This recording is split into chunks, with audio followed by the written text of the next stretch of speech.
here. I see sunshine coming in with blue skies. So there's no better day than today to have another webinar, isn't it? Welcome to another webinar hosted by Enersys Energy Systems. My name is Humphrey Tam. I'm one of the trade show managers here at Enersys, and I will be your moderator for today. So I'm extremely excited that we get to talk about the Alpha FXM HP today. We've been wanting to do this webinar for quite a while. There's just so much to talk about this next generation FXM. Our two speakers really know the inside and out of the system. So this is going to be fantastic. So hopefully you'll get a lot from this, and you can tell your colleague you've learned something new today by the end of it. So before we get started, let me go over some housekeeping things. First, if at any point during the webinar you have questions, you can use the chat function to type it out, and we will try to get to it at an appropriate time. At the end of the webinar, we will also open up the forum, so if you want to ask questions via your microphone, just hit the raise your hand button, and I will turn it on your microphone so you can speak up. There are also a few handouts today. I believe there are 3, so feel free to download them on the sidebar and follow along. Lastly, earlier in the year, we did a series of webinars about UPS and backup powering. There are 8 of them. If you missed them or just like to review them in your own time, I've posted a link also on the sidebar, so feel free to check them out after today's session. All right, I think we're set, so let me tell you a little bit about the 2 speakers that I've mentioned. First, we have Mr. Mike Olsen. He is Enersys Senior Technical Sales Representative. He has been in the traffic industry for over 35 years and focused the last 15 years on BBS for traffic signals and ITS. Mike has done training sessions all across North America and hosted many of our webinars to help customers to get the most out of their traffic systems. Next, we have Mr. Daljit Halti. He is a product manager for AC Solutions at Enersys. He has more than 18 years of experience in traffic, ITS, telecommunications, security, and industrial batteries backup solutions, having worked extensively in applications engineer and product management. All right, Daljit, are you ready? Yes, I am. All right, take it on. Good afternoon, everybody. Good morning, depending on which part of the world you're joining us. Thanks a lot for taking the time to join in. Hopefully it'll be fruitful and you'll learn something and excited about the new FXM HP as we are.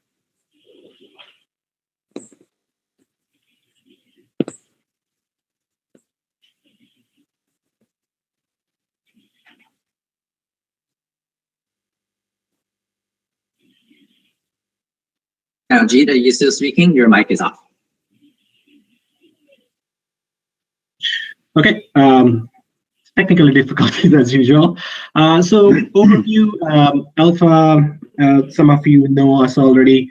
So we were, just to give a background, we were recently acquired by, or I would say roughly 1.5 years ago by Enersys, which is a big manufacturer for batteries.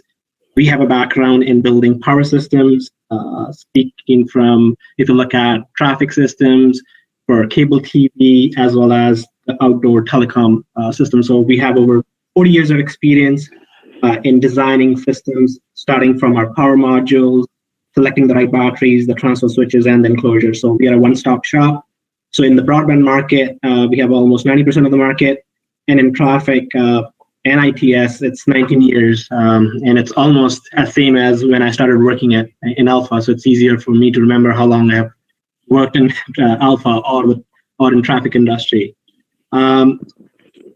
If we look at the numbers, we have over 50,000 UPSs installed, mostly in North America, but we do have installations in Mexico, Middle East, Europe, Asia, and overall, the same solution, similar solutions are sold into parking, security applications, even in outdoor DAS as well, where AC radios are there. So we have over, I would say, more than 100,000 installation if you look at it as a whole for the complete FXM and the micro line. And our first official traffic installation is back in 2001, but we started earlier than that when we started trying to go into the market and see if solution would be acceptable. And the first installation, which I remember or I've been told, was in 1996 here in Burnaby.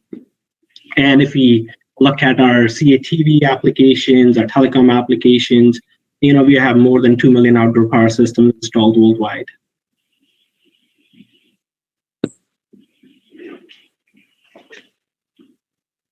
So why FXM HP? We've been doing FXM, the current line, for last, I would say, 12, 13 years. So why? So that's the question I guess a lot of you have, and we're trying to answer that. So we were reaching to a point where the feature was requested by our users, and we were running out of memory or the capability of the system.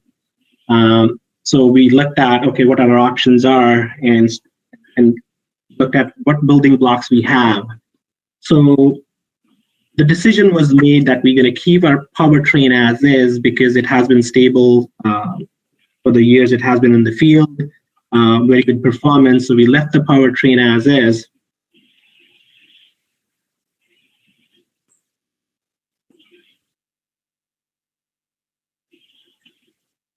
Dowjeet, your mic is off again. I don't know. So what was the last word you heard from me, Humphrey? Can you hear me? You're talking about the powertrain. Okay, powertrain. So Mike, can you do me a favor? Can you run the slides for me? It seems like it's sluggish, and when I click on this screen, it somehow mutes me too. Oh, interesting. Okay. Yeah. So can you hit next tab?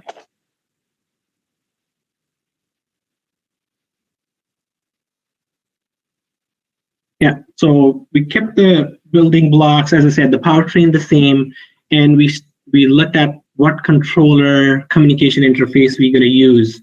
So we zeroed out on our Cortex HP controller, which we are using in our DC power plants.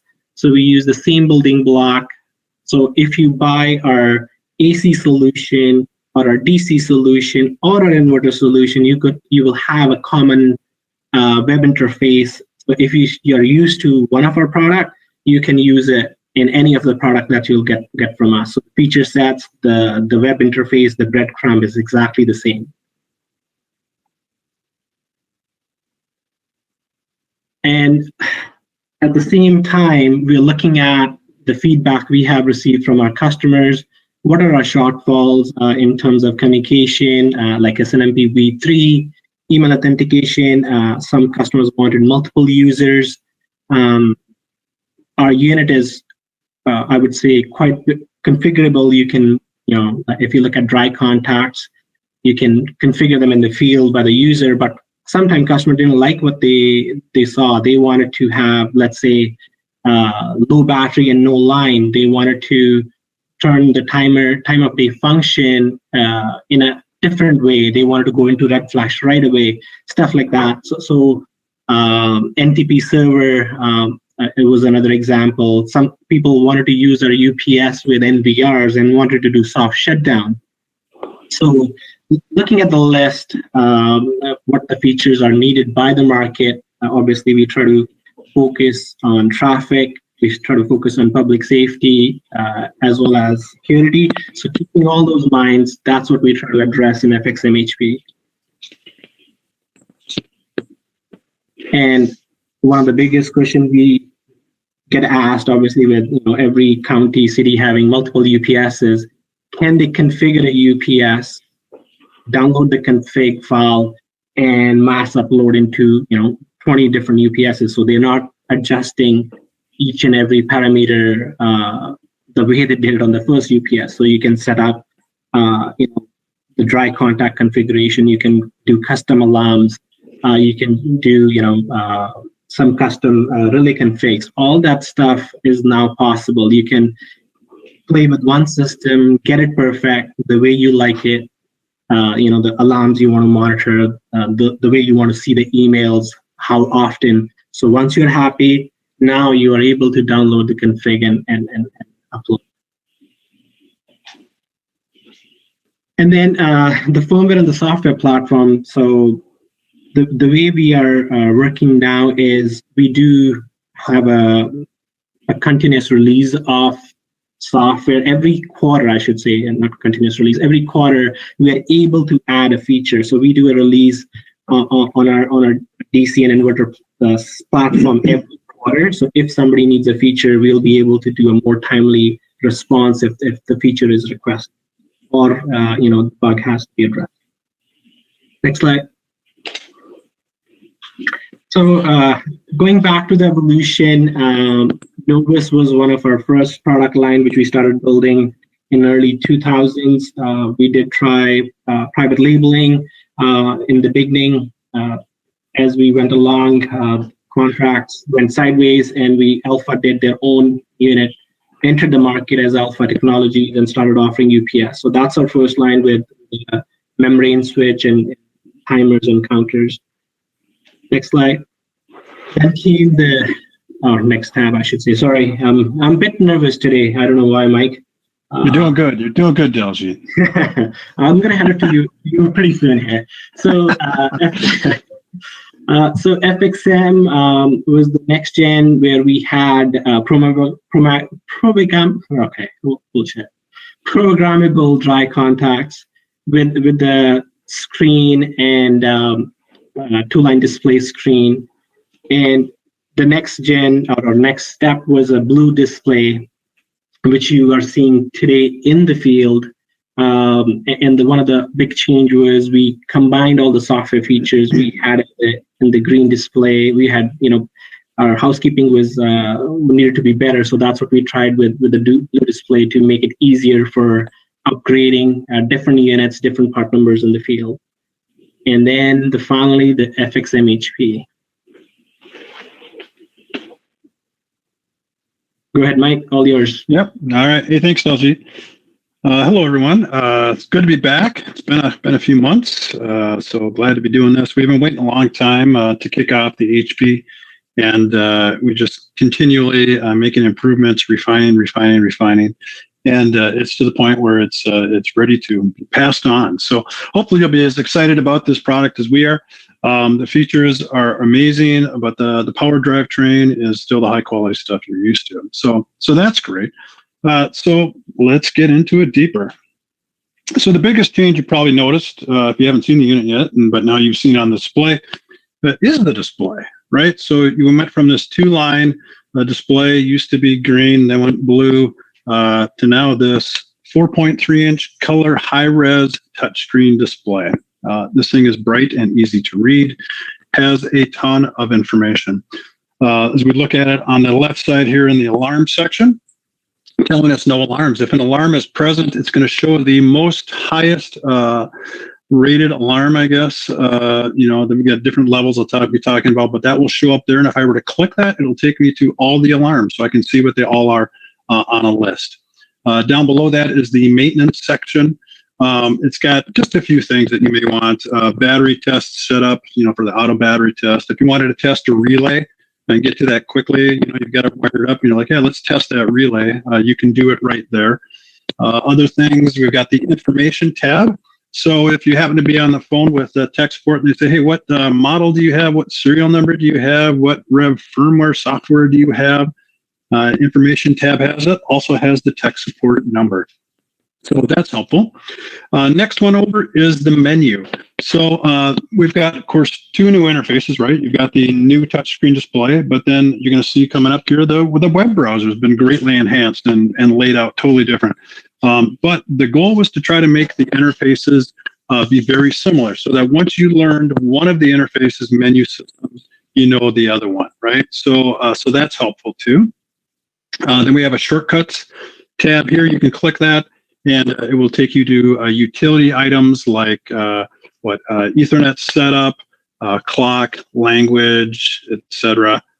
Then on the right is the login. So in order to make changes to this now, much different than the other one, is that you have to actually be logged in. That you can't just walk up to the machine and make changes. You must be logged in. So added security there. And then one of my favorite features is this dashboard or a quick status area, whatever you want to call it here. This is really great. So you see we've got 6 fields that are showing right now. And those are user configurable. You actually get to decide what shows up there. All right. So currently we've got model and configuration, we got AC voltage, that kind of stuff. But you actually get to pick what those fields show. And I pushed back an engineer and said, that's not quite enough. I want more panels. I want the users to be able to say, yeah, this is great, but give me also battery information and all that kind of stuff. So we added that. So actually, if you click here, this little button on the screen is going to take you to the next panel. And now I can see, okay, there's my battery voltage and current and how much time I've been on battery. Next one is statistics. How much time have you spent in inverter mode, or how many counts and buck and boost? And we've separated that now, where before you couldn't really see the buck and the boost information quite easily. Now you can. It's all right there. And you just keep paging through the display. And then right here, now I've got some relay information. And then, but really, you decide. You get to pick what shows up on these then. Since there's 6 per panel, you got 4 panels, you got 24 fields that you get to configure. And like Daljit said, you can then copy that configuration to all your units. So either remotely or using the USB flash drive. So I'll show you that coming up. But anyway, so I think that's a great feature, very powerful. And Mike, I will give this feature to you. Thanks for the push. Thanks.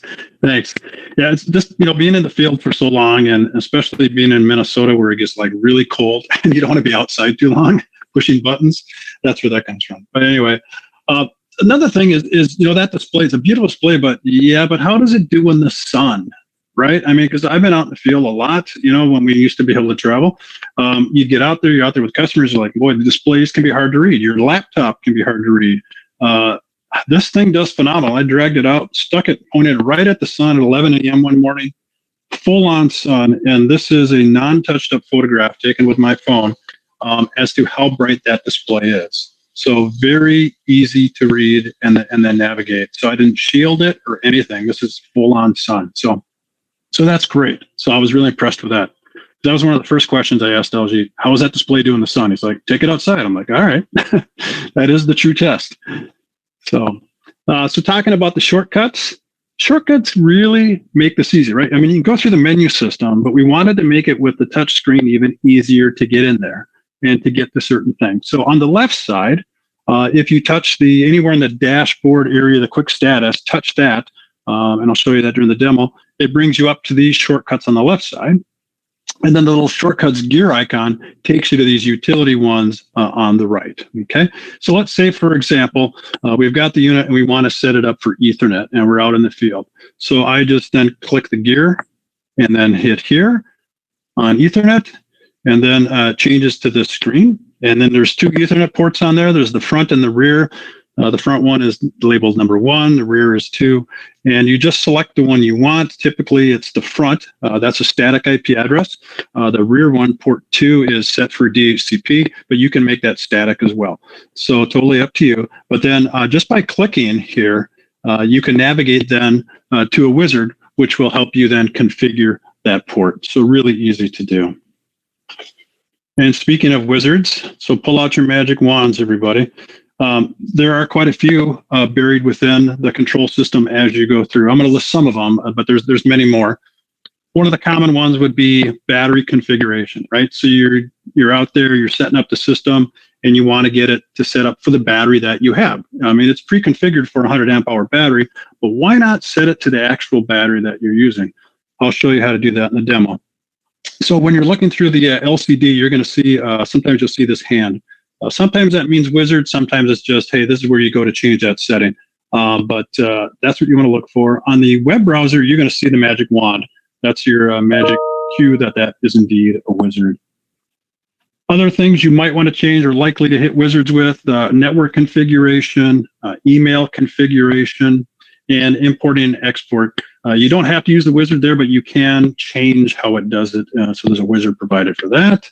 Less common ones would be setting the Puker value, calculating that for the battery. You could do that. There's also one on diagnostics, which allows you to choose what you export for that. So as you go through the system and get familiar with it, play with the wizards, and a lot of these things you can do manually. You don't always have to use a wizard, but the tool is there to help you out. All right. Before we get to communication web pages, any questions yet, Humphrey? How are we doing? We do. We have a few questions. I think they should be simple. Let's see whether you can answer them quickly. So first, does the screen orientation rotate for the use in side mount configuration? I guess kind of like rotate from landscape to portrait? Yes, it does. Actually, it does. Yep. You just like the previous model, you just take out your 4 screws. Be careful with the ribbon cables, of course, and then rotate it in the orientation you need to. Absolutely. Oh, wow, that's fantastic. 1100 and 2000, not on the 650. So it's same as before. Right. Yeah. Okay. Right, yeah. Yep. Makes sense that the larger model basically has a larger screen, probably. Okay. Then are older generation FXM 1100 and FXM 2000 devices able to easily upgrade to the HP? Sorry, they're not. There was enough changes made that you can't just. That would be cool if you could just take off the old interface and then pop on this new display, but it doesn't work that way. You do have to get a new system. Okay. Can you reset the buck boost count? Yes. You can reset your counters. Okay. Is the maximum number of panels you can have 4? Or can you have more? For example, 5 panels, 6 fields times 5 panels equal to 30 fields, kind of? The current count is 4. When I pushed for it initially, they gave me 3, and I said, "Oh, come on, just one more. They're like, "Mike, really?" I said, "Yeah, come on, give me one more," because I know the customers want more. I mean, I started listing off all these things that I wanted. I'm like, "Oh, let's see, I want this, and I'm like, I could easily use 4. So I'll probably only use 3. But let's give the customers a chance for 4. So currently the limit is set for 4. You'll probably find that that's enough, but we'll see what happens when we get feedback from the field. So, yeah, but it is 4. Wonderful. Okay, I have one last one here. Does it integrate with the RBMS on port 2? Oh, good question. Yeah, so that's something that's been talked about. It currently does not interface with the RBMS, but it's, can you hook into the Ethernet port on that? No, at this point you can't. So the port 2, I could have port 1 stay connected to the network switch, and then I could hook my laptop up to port 2 and get into the unit at the same time. But you would not hook up the RBMS. There is talk at some point that maybe there'd be some communication between the two, but that's not happening yet. But great idea. Yeah, no, good question. And that was the intent with 2 Ethernet ports, because we know we are getting into smart batteries, we're getting into smart monitoring. So it is on the roadmap, and obviously after this HP release, we will start looking at that. And one thing I want to add, it was a very good question about backwards compatibility on the FXMs. It was not the reason we didn't want to do it. We want to force people to buy the new unit. That was not the case. Unfortunately, because of the form factor, there were mechanical changes on the chassis because of the 4.3-inch display. That forced us to go the route we are. Otherwise, I would always love to do the backward compatibility, but unfortunately, we cannot put the HP into the old unit, the slot it has today. Right. Yeah. Physical changes had to be made to accommodate the space required for the whiz-bang controller on the backside. Right. So just take up more space. Yep. Well, thank you. That's all the questions we have for now. Keep them coming, but guys, you can keep going. All right. Very good. So communication and web pages. All right. So here we go. So we got Ethernet. We just talked about that. Static for number 1, DHCP for 2, and you can change it. Right. The USB Type A connector. So that's a huge advancement that we've added. Like Aljit mentioned earlier, you can import and export config files, log files. You can do software updates, firmware updates, and you can even drive the display with a mouse and a keyboard. So very powerful. And you can even plug a USB hub. That's actually what the demonstration today. I'm going to show you, demonstrate a little bit of the LCD and the web pages. And I've got a USB hub hooked up to it with a mouse connected and a flash drive, and it works great. So like that. USB Type Mini, that's for over here. That's if you happen to have a Megatech protocol compliant client device that you could cause it to shut down. Okay, if you wanted to control that device, as their software allows you. We also have a CAN bus interface. So that's a new addition, another communication. So we have analog to digital input-output ADIO interfaces. We got a couple of them that you can add to this device, which I'll talk about in a few minutes, and they would plug in there. And time date, really not communication, but with NTP it does. So that was a big request from a lot of our customers. I want the ability to sync this to my time server or an internet time server. Please add that. So you now have that, or you can sync to browser as well, or manually put in your time. But yes, that was a big add. And communication as far as email, right? So this has changed some. So what you're going to get now, instead of every time something happens in the UPS, you're not going to get an email. What it's going to do is it's going to hold these alarms, things that happen in a batch. Okay, so it's going to create a summary then. And the pre-configured time is 10 minutes. So let's say you have something happen, an alarm happens. You're not going to get an email right away. It's going to hold it in queue for whatever you set it to. Default is 10 minutes. You've got 5 to 60 minutes is the range that you get to decide. Okay. So when that time has expired then, because the timer starts as soon as it sees the alarm, once that timer is expired, it sends off that email. And that email is going to have filterable text that you can use in Outlook to send it to different folders if you want to, static title, so you can change that for filtering. You, of course, can configure the site name like you could before. As an added feature that you can actually put in latitude and longitude for the UPS and have the ability to bring it right up in Google Maps. So that's kind of a cool feature. And then, of course, it gives you time and date. And that email is going to give you the up to 10 active alarms. Okay, and then it's going to show you 10 that have cleared. So it gives you that history. You can see what's been going on. But this is doing this in batch. Another feature we added is that this will also email to Gmail. So a third-party app, which the previous model didn't do. We have a few customers that are doing G Suite or Gmail and wanted that ability. With that, though, you have to change your Gmail email security setting to less secure apps is how that works. So email will support TLS. It'll support clear text with authentication or clear text anonymous. And that's the changes on the email. Web browser. You can no longer just type in an IP address and get in the system. Users were pushing for added security, and so now you have that. As soon as you type in the IP address, you're going to see this window pop up, and you're going to have to type in a username and a password, and it's got 256-bit encryption. Okay, so you've got the added security, and we've added users as added levels. So, of course, you have an admin. Okay, you've got the ability to have an account manager. That's someone who can create the different user profiles. But then you have 5 operator accounts, and they can have different levels of use. So an operator, if it's operator level, you can modify configurations, change your own password. Guests can only read information. They can't make any setting changes. Okay, so that's another big security add that we did. Web pages. So here's the new look. Right, the old FXM. I really like the web pages. I think it's got a lot of great information. The tree navigation is nice. It's easy to find what you're looking for, I think, and it's got a ton of things that you can set. This is, of course, the next thing, and I like this even better. So in the top left, we've got the alarm status area, like you saw on the LCD. So it's going to show you the highest level alarm is going to be there. You click it, and now you get to go to all your alarms. And here's the dashboard or quick status area again. So laid out a little bit differently, of course, because we're using a screen and not an LCD.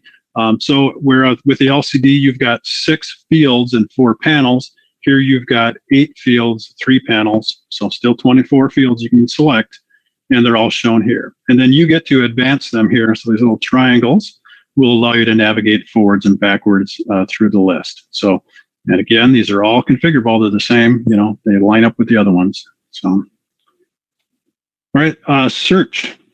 This was awesome. I was really impressed by this. You know, a lot of times when you use a search field on a website, you're like, oh my gosh, it's either giving you like a bazillion things and you can't find what you want, or, you know, you come up 0 and you're like, oh, that's no help, right? This is really helpful. Engineering spent a lot of time on this, and I pinged them a bunch on this and said, add this, you know, we want to make it so it's powerful. So I find that when I'm working with the FXM HP, you know, as I taught myself how to use it, digging into it, I would use that search bar more than I would the menu navigation. And I figured out the keywords. So I just type in a short string, hit enter, and bam, I'm where I want to be. So we're going to be sharing that with you. I wrote up a quick configuration guide. Application Note Marketing is currently working on that. And within that is a FXM HP navigation guide table, which gives you shortcuts or the menu breadcrumbs, either through the web pages or the LCD, how to get the common things that you would want to set, like email, Ethernet, time, date, blah, blah, blah, all the common things to give you that and to get into it. Because to be quite honest, the system has a lot of capability, and so that can seem overwhelming, but it really is quite simple to run for the most part. So anyway, but the search bar is very helpful for that. Account, log in, log off. What else does it give you? Some shortcuts. You can actually upload the manual to your FXM if you wanted to. I don't know if you do that, but you can, and you can actually access it through this dropdown. So I was quite surprised at that. It's kind of crazy, but powerful. And then last one on the right is your language and units. Do you want US English, English metric, or do you want French? So your choice. All right. And then we have the menu, of course, over here, which is very powerful, logical, laid out, easy to use, and very much like the menu on the LCD for consistency. Then we've got the breadcrumbs here. This is helpful. So you can see as you navigate through the system, where you are in the map, right? So if you want to go back a level or two, you just click back and you automatically back up. So the breadcrumbs are nice. And then we have live tiles. So currently we're in the system menu, and I got tiles for status, configure, inventory, and system functions. I could click on any of those, and it would take me there. So dashboard, that's the one on the left here. If I were to click that, that's another kind of a quick status area. It kind of gives you an overview, well, actually details maybe more, but overview on the first page of each. So here's some controller information, and I can see my operating system level. I can see my software, my hardware, so that number's there. So remember, the controller is the brains of the unit, okay? Then we have the FXM, okay? That's the module within it. So now I can see some FXM information. And so, input and output values, that's all there too. These also have search. So a lot of our little pop-up windows have search ability, so you can find things quicker that way too. And then the last section is active alarms. If I had any active alarms, they could be there. And then I can also turn them off with alarm cutoff if I want to. So yeah, I've got the alarm. I know what's happening. And now I've put a timer on it. So hardware, some optional peripherals. So here's the ADIOs I was talking about. So we see some possibilities out there, things you could do with this. So like one of them, the L-ADIO, it can measure up to 60 volts, or I should say less than 60 volts DC. It's got 4 sensors for that, 4 current shunts, 4 temperature probes.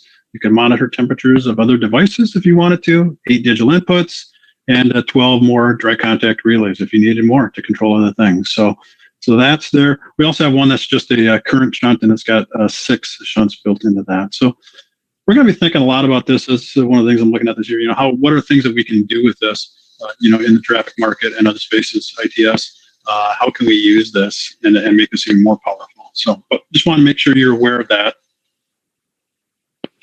Okay, before I jump to logs, because I really into these new logs, Humphrey, we got anything going on with questions? We do. We have a couple here. I think they are mostly about the display passing on the passwords and stuff. So basically, will the front display configuration pass onto the web page display, or the display configured separately? So whatever you configure on one, I think you're talking about the quick status area. Yeah, they follow each other. So it's same configuration, just different user interface. Okay. And will the passwords, so when you get access via the browser, can you pass the credential in the URL so the system can open the web page without having to manually type in the username and password? You would probably have to have someone write a script for that. Have you played with that at all, Doji? Has Jerry talked about that? Based on the IP address, you can ask your browser to remember your credentials. So yeah, it'll save that, but I think they're asking if it would just automatically load. No, we haven't, at least to my knowledge, we haven't done anything on that. Yeah, someone would probably have to write a script for that, but yeah, it does save it. Like I've got mine cached in Google Chrome, and I just click it and click, and then I'm in. I don't have to remember what it is. But of course, you have to decide if you want to do that on your unit or not for security, right? So your desktop, so user preference. Absolutely. Okay, that's it. Okay, logs. So the current model FXM, I think is a great log. It's 200 lines, records all kinds of information, right? And it's really more than 200 if you look at it because you're getting mode operation, you're getting alarms and faults, and all that information off of one line. So it was great because you can export it, you can get all types of stuff out of it. You run it through the macro I made, and that helps parse the data out, and you got more out of it. But the logs in this HP, oh my goodness, I went into overload when I saw these. So it's amazing the stuff you can do. So buckle up. Here we go. All right. So here's a couple of them. We've got the events and the alerts log. Okay. So I've got many, many logs to show you, and they do different features. So the events log over here, as we look at it, that's going to keep track of your UPS and battery modes, any outages that you have. Anybody makes configuration changes to the system, that's going to be logged there. Your dry contact relay status, that's going to be there. If your firmware gets updated, that's going to show up there too. So it's keeping that kind of housekeeping stuff over there. The module alerts, that's if you have any alarms, right? So any alarms happen in the system, this is where you go if you want to find out what alarms you had. Now notice on the bottom, you've got pages, so you can click or you can navigate with the arrows to go through. Through the web browser, you can see up to 300 of the most recent events or alerts. But you can export these to CSV and bring them into Excel. This holds up to 3,000. I'm thinking that's probably enough, Daljeet. I don't know. 3,000. Yeah, the users will tell us, I guess. But I was like, holy cow, 3,000. That's amazing. And that's separate. Like, it's not even if you had all these logs in one thing and you said you got 3,000, I would think that would be a lot. But individually, wow, 3,000. And if you're looking for a common thing, you can, again, use the search window here and bring up all of those, or sort by name, or, so we've got all these different ways to find that information that you might want. So, okay, so if that's not enough for you, now we have the battery log. So now we can see this is just dedicated to battery. So what mode was it in? Was it charging? When did it start that mode? How long was it in that mode? Battery capacity, this one was apparently set for 55 amp hour. How many amp hours did the battery deliver? So like when it was in backup, how much power did you pull from it? And you monitor things like state of charge, state of health, average battery current. So you can really get a lot of information as to what's been happening with your battery. Again, 3,000 events. Power outage. So this is a huge improvement. With our old log, you would have to then look at the event log, and if you printed it out, you would then take your highlighter and you go, okay, I went to inverter mode here, and you highlight that, and then you go, okay, when did we come back? We came back at line, and you'd have to do the math yourself, and it's subtracting hours and minutes can sometimes be confusing, or you could use my event log macro, and that would make it easier, but here it's already done. So, bam. Showing us up to 300 by this display and holds 3,000 again. I can see the start time, the end time, and it automatically calculates the duration. Of course, the most recent one's at the top, and I can again export it. So I see this as a big way to look at your power and see what's been going on for your history. All right, then we have data logs. So that's your quick logs, your quick information logs, perhaps. And then we have this feature called data log. And I was like, wow, when I fired this up, I was like, what is this? This is one that you get to create. So the other ones are automatic. This is user. Okay, you have the ability to add up to 10 data logs, and each data log can hold up and monitor up to 20 data signals. Talk about monitoring. Okay, so I just made this one up here, did a screen capture of it, and you can see I'm monitoring 5 things. I'm monitoring AC input voltage, AC output voltage, battery voltage, AC output current, and battery current. And I'm just seeing what happens. So what I did then is I killed the power. So there's my AC input voltage dropping down. And then we can see what happened to the rest of the items. Battery current, all of a sudden changes, and, my voltage goes up on the output because the inverter kicks on. And so, yeah, it's capturing all this information. So that's powerful. User configurable. You get to decide what parameter it is you want to log based on what the FXM monitors. You get to pick the sample rate. Now, the sample rate is 2 seconds to 3 hours. So this isn't a, power monitor per se that you would get from Fluke that's monitoring like every millisecond or less. right? It's not that type of device, but it gives you a very nice snapshot as to what's going on as you're looking for trending information. What is it typically like in my power? What's typically going on with my battery or whatever? Where do my voltages typically go with this unit?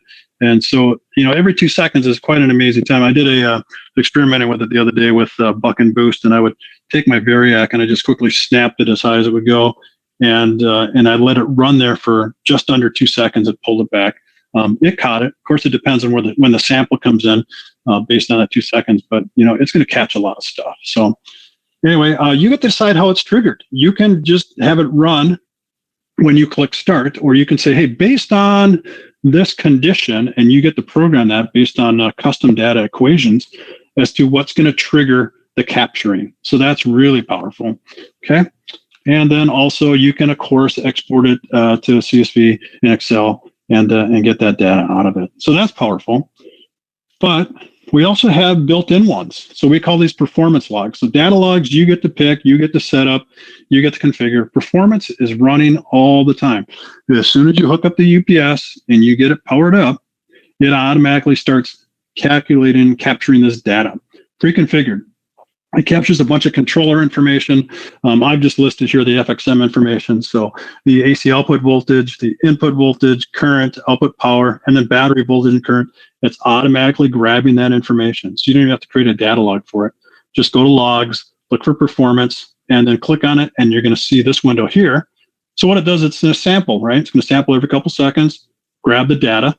And so the seconds window here on the upper left, that's showing us the granular data, right? I can actually see what's going on data point wise, where my voltages are at on the output, okay? Then it scales it up to minutes, so I can get a little bit larger view. And now instead of having all that granularity, it's going to give me the min, the max, and the average, okay? Because again, we're looking at trending, right? So seeing where things are at, okay? Then that scales up to hours, okay? Again, min, max, average, and then it goes to days. And I just turn mine on. I don't leave it overnight. I just turn it on every day, and so I don't have any daily data there. And then you can export that again to CSV. And what the export is it captures the daily sample. So it's going to tell you the daily min, the daily max, and the daily average. So that's all built in. You just got to grab it, and the data is there. All right, before we get to alarms, any more questions, Humphrey? We do, actually. The 3,000 total logs that you were really amazed about, was it 3,000 total logs or 3,000 for each area? 3,000 events logged for each type of log. Yeah. Oh my God, that's a lot. Yeah, that is a lot. Yep, lots of information. All right, that's it. That's it for now. Okay, all right. So along with that, we've got these alarms, right? I mean, there were alarms in the current model. We've added quite a few more. You've got controller alarms. You've got FXM HP alarms. And in fact, you've got over 60 alarms pre-configured with the system. But you get to configure them. So you've got more control than you ever had before. So this is looking at it from the web page. I'm at the all alarms page. Again, I can type and search for a certain type of alarm if I wanted to. I can navigate down at the bottom, and you can see we've got battery breaker open, AC input breaker open. So all these things that we monitor with the system are right there. You can sort it again using the triangles. But now we can do some more things. So I can test the alarm. So let's say I've got that alarm, and I want to make sure it's working for some reason. I want to check. Maybe I've got it set up to drive a relay. I want to make sure it comes up on the SNMP or whatever I might be testing. So I can click that, and it will pretend that it's got an alarm for a short period of time. I can shut it off. I can also edit it. So that's what these little arrows are here. So if I click that, I can now edit that alarm. So let's say I want to edit the AC input breaker open alarm. Okay, so now I'm looking at that detail. I can again test it. But here's the pencil. So anytime you see a pencil, that means you can actually edit the value. I just gives you information. What does this mean? Tell me what this is. So, all right, so I can enable, they're all enabled, but I can choose to disable alarm if I wanted to, okay? So I live in Minnesota, and those of you in the northern states who hit freezing, with the current model FXM, you've probably seen a few low battery alarms if you're hooked up and set up for email, right? So you can now disable that. You've got that control. You can change the window as well if you still want it enabled and say, hey, let's set this to cold temperature. I don't want the alarm anymore. So you have that power, enable, disable. You can change the priority level. There's 4. That's warning, minor, major, and critical. So warning just logs it, gives you the information. Minor, major, and critical will generate an email based off of that. So you've got those settings. And then you can drive a relay. Any and every alarm could be programmed to drive a relay. So in the current model FXM, you can drive a relay, but only with one trigger source. You're limited to that. If you wanted to do some type of work condition, if this happens and this happens or this happens, you'd have to do wire logic and then take that back to your alarm input. Not anymore. I can have multiple alarms drive the same relay now. So you just click that, select the relay you want to be driven by. So that's really powerful. All right. We're getting close to the demonstration. Any other questions yet? More on the time history limit. So what is the time history limit on the data log and performance log for each level of the data? Like second, hour, day, week, month? So the data log has a capture limit up to 3,600 data samples. So you get to pick. I think the default is 60. So you can say, I can capture up to 3,600 samples and then the log will stop. So that's sometimes the value to use a trigger, because you can set a deadband then and say, yeah, only capture when this happens, or, stop and then capture, stop, recapture. Or the performance log, that's a continuous thing. And so it's doing its sample, and then it's gonna show you that the seconds, the minutes, and it's the minutes, the hours, and the days. Minutes, hours, days. Okay, that's awesome. That's great. Thank you. Okay. So power flow. Another cool feature. I'm really into visuals, and I'd like the ability to be able to see what's going on in the system. So this is only available via the web browser, because this would be like way too much information. Even though the LCD is really sweet, I think it'd be really tiny. Might have to get a magnifier to see all this on there. But anyway, this is available on the web, a little menu item called Power Flow. And you click this, and then you can actually see what's going on in the system. So you can see, here's my AC source. That's the status of my input breaker. That's what's going into the UPS, my voltage and frequency. Here's my UPS, what mode am I in, all my direct contact relays and user inputs. They change color if they're currently energized. And then also you can hover over them to find out what it's configured for. Talk about easy. Here's the load, and it tells you the voltage and then the power being consumed by the load. Information just gives you a little bit more detail, right? Then we go battery breaker, status on that, battery, voltage, current, and estimated runtime. Of course, estimated runtime is really only more accurate when it's actually in inverter mode. Charger mode, it's designed to be in backup, is what that tool is for. So anyway, so this is really a great way to see what's going on in your system, and I'll show you that live in the demo coming up soon. Okay, custom data. This is where you can do some crazy stuff with formulas and controlling things based on different events. You don't have to use this, but it is an incredibly powerful tool if you really want to do some controlling of different things and actions. So for example, we've had customers request that say, hey, if I have an outage and it's in the middle of the night and the unit goes to inverter mode, I really don't want to be in full auto. I really would just rather be in flash during that time of day window. Current model FXM can't do that. Okay, the new model can't. And the HP does it, and it does it with an equation, right? And it does that by monitoring certain variables that the unit's monitoring. For instance, the time span window that I created, whether the unit's in inverter mode, okay? And if those two things are true, I now program it then to drive a relay, which then goes to flash. But then you may also want along that, say, well, yeah, but during normal hours, not middle of the night, I want it to also go to flash if I hit 40% or less of my battery capacity. Oh, you can do that too by adding another data signal to that and using an OR statement right here. The little vertical line is OR, and bam, I've accomplished both those with this equation. Now, I'll be writing an application note on this to make that easy and to just it's not hard. It's just maybe something different, right? So it took me a second to figure out how the formulas work because I'm used to writing them in Excel, and this is just a little bit different. So we'll do that because I know some customers, Jack's got some customers right now waiting for this feature. So we'll be getting that out as well. So anyway, powerful tool. And the output then, you can program it to show up on the dashboard as one of the values. So right here, I labeled it time of day, low bat, no line. That's what LBNL means to me. Flash, and it currently is true because I made the other thing is true. You can drive a relay, like I said. I programmed it to drive C4, and then I renamed the relay so I knew what it was when it came up. So a lot of power. You can also use it to trigger the data log when certain conditions happen, right? And this gets logged in the events as well. All right, I'm going to set up for the demonstration. Any questions while I do that? Yeah, well, I have a question here for Daljit, I think. Can the FXM HP inverter be used with existing cabinets, or is cabinet upgrade required? No, we are backwards compatible, so the physical form factor didn't change. The rack mount kits are same. The battery cable kits are same. Only one change we ended up making was the terminal cover kits, which a lot of customers don't even use in an enclosure. Other than that, it's just old unit. You take it out, put the new unit in. Okay, that sounds awesome. Actually, quite simple. Even I feel like that maybe I can do it because I wasn't trade show enough to do that.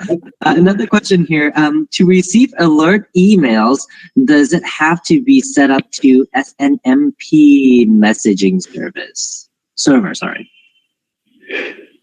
No, the SNMP would be a third-party application that you would install on your computer, and those type of programs can also send you email, but the FXM using your email server will point to that, and just like with the current model, FXM can send emails. Okay, and one more thing, just to clarify one of the questions earlier, when we say about the rotation of the display, does that mean that we have to physically rotate the screen, or there's a software inside that actually do it for you? It's a physical rotation. Yeah. Yeah. That was one of the requests. That was one of the requests from me when we started on this. But one thing, there are so many windows, so many systems. We use this all across the board, so it was a very big undertaking to do that, and we didn't get a sign off on that. Maybe, hopefully, one day in future. We don't know. Maybe. Yeah. Okay, that's great. So 4 screws and you're rotated. Yeah. Awesome. All right, Mike, let's do the demonstration. Okay, very good. So right now I've got my camera pointed at the front of my HP unit. So a live display, although there's a little bit of lag between my camera and the computer. But anyway, so I'm going to demonstrate the display, and then we'll also go through and do the web browser too.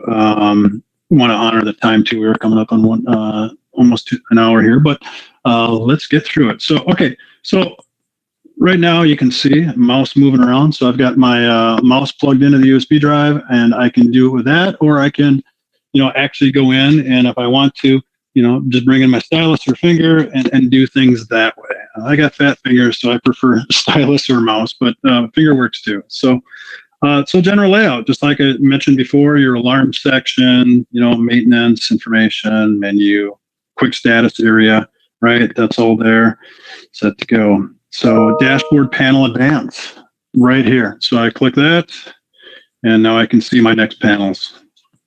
And it just cycles around.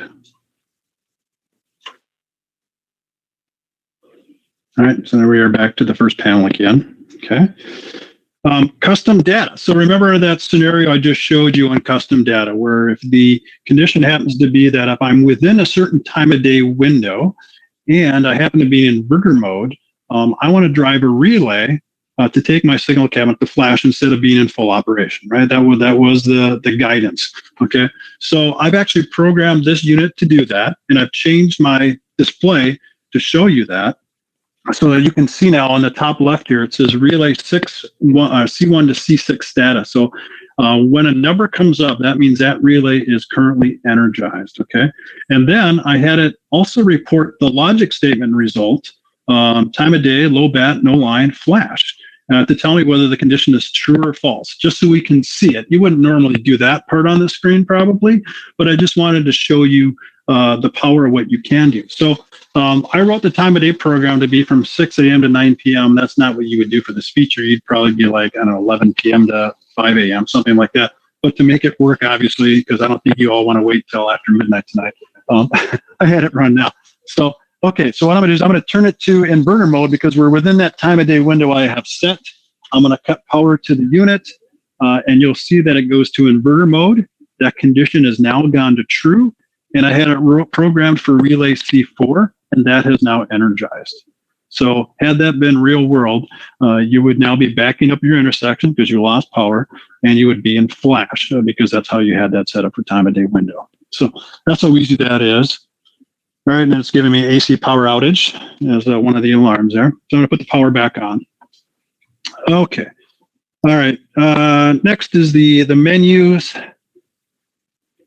There we go. So that's kind of what it looks like. So it's laid out a lot like what you see on the screen of the web browser. You know, you got controller system modules, different ways to get there, but it's not tough to navigate. You will have to learn a few things, but I said the shortcuts are really going to get you through a lot of this. All right. So let's get back there. Actually, I'm going to do this.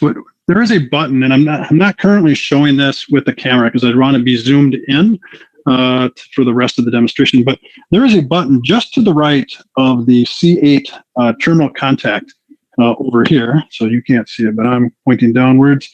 And that's a home button. It's right on the front of the display. So you can be anywhere in the navigation and hit home button. It takes you back to home. So that's a nice feature too.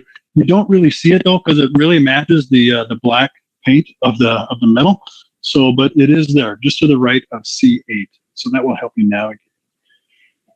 All right, so let's take a look at shortcuts. So let's go to the gear icon. All right, so I'm going to go to that one. Okay, now let's pretend that we've been in the shop, and let's say that none of our systems are connected to a network. We don't have that, but I want all my UPS. I made a config change, and I want them all to be the same, right? So I've saved it to my USB file or drive, and I want to upload that file to all my units. So I currently have a USB stick plugged into the USB port, right? And I'm going to go over here, and little icon says Browse USB. I click that. It's going to read the files, okay? And it now tells me the list.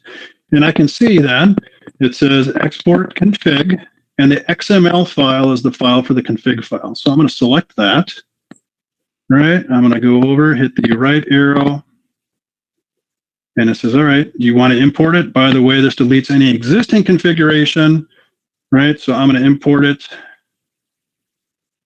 And just like that, I've just cloned the system. Easy peasy, just using the USB drive. You can, of course, do that remotely off the Ethernet as well. And then it's got the other files.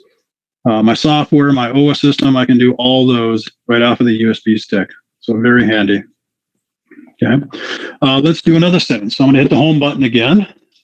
This time, I'm going to do shortcut off of the quick status screen. So I'm just going to click here, and that brings up my other shortcuts. So let's say we're setting this up in the field, and I've got my string of batteries, and I happen to have 240 XTV batteries that I'm hooking up to this, right? So our XTV series, Alpha Cell 240 XTV, and I want to configure it. I don't want to mess around and manually go in and set all the settings.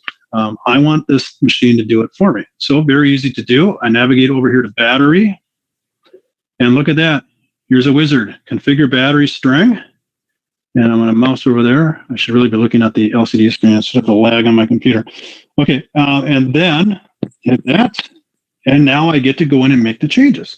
Now I can choose to set them manually if I want to, but the device is really smart. It's a smart machine. So let's change that. I want to make that by battery model. So I go here and I say, yeah, let's set this by battery model because you've already got that data stored. Okay, there we go. So now it's going to set up a battery model. I hit next. And now I get to go in and pick the model. So it comes up, default is EnerSys. I'm going to change that. I'm going to go to Alpha Cell. All right. And then that's not the model I'm going to do. I'm going to do the 240 XTV. So I'm going to scroll down to the bottom, which my mouse is giving me a little trouble here. There we go. 240XTV. All right. And then it says, okay, Alpha Cell 240XTV. Click next. And it comes in and gives you the battery parameters. You could verify those if you want, but it's already coded in, so really no need to. But that would be something you'd want to check if you're doing it manually. Okay. Make sure you didn't fat finger anything. All right. Click next. It gives you the opportunity to change the name of the string. You probably wouldn't do that. So you click next. It says, hey, let's map the string, but you don't need to because it's already been pre-mapped. So hit next again, and you're done. You've just configured it for the 240XTV. That's simple, very easy to do. Okay. All right. So now let's go to the web pages. So that's the display. Very powerful. We can do all kinds of things with it, but we're getting over time here, so I don't want to go too long. So let's jump to the web browser. It has since logged me out. I've timed out. So here's the login. So I'm going to click on there, my saved login. And here we go as it loads. I'm logged in as admin. All right, it's telling me temp comp active, hint, it's popped up. So let's see, what do we want to do? Dashboard panel events. I got a list of things I wanted to make sure I showed you. So again, so here's those values here, and then I can just click and see all the different pages. And it just keeps scrolling around. So all 24 of them.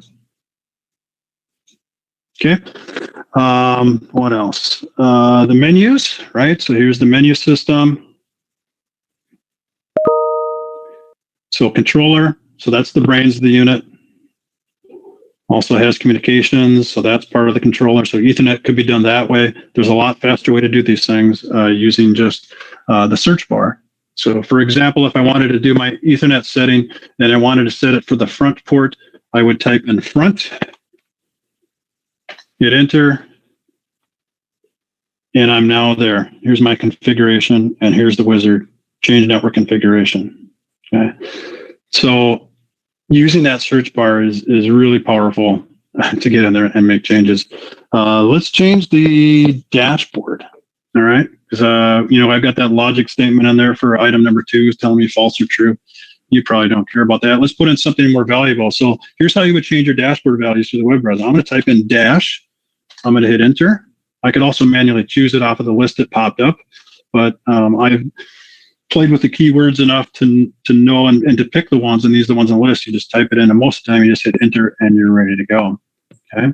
So we scroll down and we go here to dashboard values, and it's going to show me, here's the first 10, and then I can page through the rest. Dashboard value 2, time of day, low battery, no line flash. That's the one I created. So let's change that. Okay. So now the list comes up. It says, all right, so these are the things I could do. So I'm going to go FXM HP. So this is really where I get into the nuts and bolts of the FXM. All the different things that it monitors are right here. Okay. So let's say I want to know, let's see, AC output current. Let's do that. Okay. So hit save. And now watch this one change. Yeah, there we go. Now it's showing me that I got 0.7 of an amp going out. So that easy to change the dashboard settings. And of course, that has been mirrored on the LCD here as well. So what else? Power flow. Yeah, that's a great one. So you go here, power flow. And here it is live display now. So you can actually see, look at that. Actually sees the current moving. Well, not really, but I think it's kind of a cool representation. Here's my direct contact relays, and watch what happens when I hover. Tells me what they are. All right, so let's make something energized. So I'm going to put in the backup again, and you're going to see them change state. C4 just turned on as energized based on that logic statement I created. Then you're going to see 1 and 5 come on because it'll be in backup, right? Then we had other things pop up. So here's information tab, tells me some more information here. I've got 2 alarms going off. That's what that means. And so it tells me what those are. And now you can see the current flow change, right? Nothing coming on the AC because I cut that off, and battery is now going this way. So yeah, power flow is really cool. I like that. Logs, show you that. So here's all the logs: events, alerts, battery, power outage, the data logs. Right, so you can then create them and run them. Let's see which one is which here. I've got two of them going on. Nope, not that one. Must be this one. Oh yeah, so here's all my different signals. So I'm going to start the capture.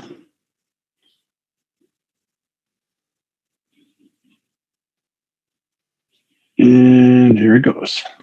So it's actually capturing events right now, taking samples every 2 seconds. So let's make things happen. So I'm going to turn the utility back on. All right, all of a sudden you see that pop up. All right. I can change the variac, drive the voltage up, and you can see as it's continuing to capture. So the red line is the AC input voltage, so that went high when I turned up the variac. But you can then see the AC output voltage, which is the green line, as it regulates that. So, and then it will just run until it runs out of samples, which I've got by default is 60, but I can up that to 3600. So that's that. And then the next one is the performance log, just runs all the time. So here they all are. You just have to select the one you want. So let's do AC input voltage because that's what I'm making the changes. And there they are. There's the data. Taking the current samples in the seconds, the minutes, the hours, and the days. And yeah. So anyway, so that's the logs. So web browser interface, very powerful, easy to use. Search tab is easy to use. It's just a great interface. So hopefully you find it valuable and enjoy it as well. So let's jump back and wrap this up. So HP, once again, in a nutshell, time-tested power electronics, advanced next-gen interface and control, right, and monitoring. High-res color touchscreen display with the advanced user interface, the USB port for config files and software updates, system, software, graphic interface, huge. User management, now we've got security, right, added security. The ADIO interface, if you want to monitor and control other things, you now have a lot of control with the alarms, custom data, cohesion editing, data logging, and performance monitoring. So we are to the remainder of questions. What else we got, Humphrey? We have a couple here. So is the how does the FXM drive the signal cabinet into flash mode? Oh yeah, great question. So there's different ways to do it, but the key is never ever have it control the flash transfer relays. That was done early on when UPS came into the market. Some agencies did that. That's not the safest way to do it. The safest way to do it is to always use either an EVP input. Depends on what world you come from. If you're in the 170/2070 world or you're in the NEMA world. 170/2070 world, we usually take an EVP input. So I've seen some agencies, like if they've got a railroad, don't have a railroad crossing, they'll often use the railroad preempt because that's an easy way for them to get it to go to flash. Because what you want to do is you want to have the controller be programmed however your engineer wants to take you to flash. Do they want to go to all red first? Well, what is the procedure for that, right? So you always want the controller managing that based on your engineer's safety recommendation. Same thing for coming out of flash. So when the utility comes back, you may not want it just to pop in whatever phase it's in. You're going to want a startup sequence based on your engineer for safety. So 170/2070 world often we use a card input. NEMA world will often use the remote flash control input to the controller. And what they do then is they bring logic ground into a dry contact relay to the center portion of that, the center contact, and then the normally open contact then comes back to that remote flash input or to that EVP input to take that cabinet to flash based on either load or time of day custom equations or however you wanted to do it, or timer. That's awesome. So the performance log that you showed us has days as the largest. So how many days will it record actually? I believe the original HP did a month of 1 day, 1 month of day, 1 day of hour, 1 hour of minutes? Like, what's the limits on those? Good question, Delgy. Do you know that? No, unfortunately, no. I know there's a limit on the number of data logs, which is 3,600. So I would imagine after those numbers run out, we will start writing over. But So it will at least do 3,600 stamp, 3,600, I would think. Yeah, that makes sense. Yeah, but we can confirm that. Which given days, that'd be a long time. That's true. That's like 10 years. 10 years almost. Depending on the number of data points, right? So. Right.